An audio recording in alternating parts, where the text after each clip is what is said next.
आज की कहानी साधु और खजूर। एक दिन की बात है। एक साधु गांव के बाहर वन में स्थित अपनी कुटिया की ओर जा रहा था। रास्ते में बाजार पड़ा। बाजार से गुजरते हुए साधु की दृष्टि एक दुकान में रखी ढेर सारी टोकरियों पर पड़ी। उसमें खजूर रखे हुए थे। खजूर देखकर साधु का मन ललचा गया। उसके मन में खजूर खाने की इच्छा जाग उठी, किंतु उस समय उसके पास पैसे नहीं थे। उसने अपनी इच्छा पर नियंत्रण रखा और कुटिया चला आया। कुटिया पहुंचने के बाद भी खजूर का विचार साधु के मन से नहीं निकल पाया। वह उसी के बारे में ही सोचता रहा।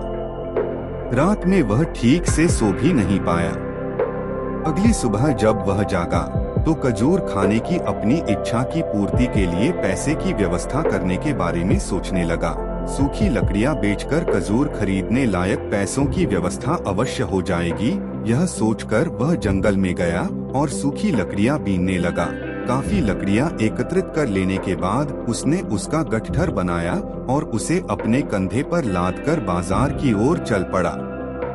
लकड़ियों का गठठर भारी था, जिसे उठाकर बाजार तक की दूरी तय करना आसान नहीं था, किंतु साधु चलता गया। थोड़ी देर में उसके कंधे में दर्द होने लगा, इसलिए विश्राम करने वह एक स्थान पर रुक गया। थोड़ी देर विश्राम कर वह पुनः लकड़ियां उठाकर चलने लगा। इसी तरह रुक रुक कर किसी तरह वह लकड़ियों के गठठर के साथ बाजार पहुंचा। बाजार में उसने सारी लकड़ियां बेच दी। अब उसके पास इतने पैसे इकट्ठे हो गए जिससे वह खजूर खरीद सके। वह बहुत प्रसन्न हुआ और खजूर की दुकान में पहुंचा। सारे पैसों से उसने खजूर खरीद लिए और वापस अपनी कुटिया की ओर चल पड़ा। कुटिया की ओर जाते जाते उसके मन में विचार आया कि आज मुझे खजूर खाने की इच्छा हुई। हो सकता है कल किसी और वस्तु की इच्छा हो जाए। कभी नए वस्त्रों की इच्छा जाग जाएगी तो कभी अच्छे घर की, कभी स्त्री और बच्चों की तो कभी धन की। मैं तो साधु व्यक्ति हूँ, इस तरह से तो मैं इच्छाओं का दास बन जाऊंगा। यह विचार आते ही साधु ने खजूर खाने का विचार त्याग दिया। उस समय उसके पास से एक गरीब व्यक्ति गुजर रहा था। साधु ने उसे बुलाया और सारे खजूर उसे दे दिए।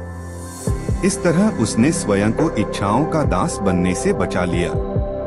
शिक्षा: यदि हम अपनी हर इच्छाओं के आगे हार जाएंगे तो सदा के लिए अपनी इच्छाओं के दास बन जाएंगे।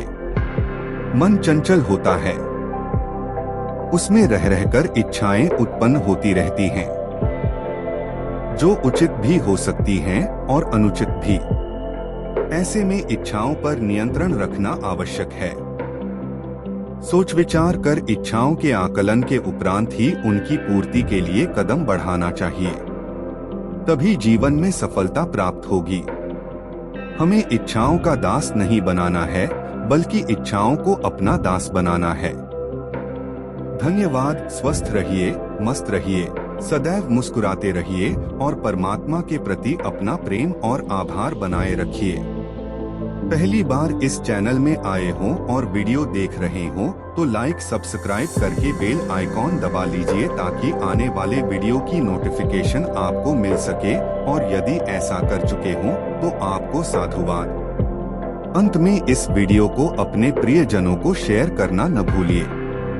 पुनः आप सभी दिव्यात्माओं को बहुत बहुत धन्यवाद। अपना आशीर्वाद बनाए रखें।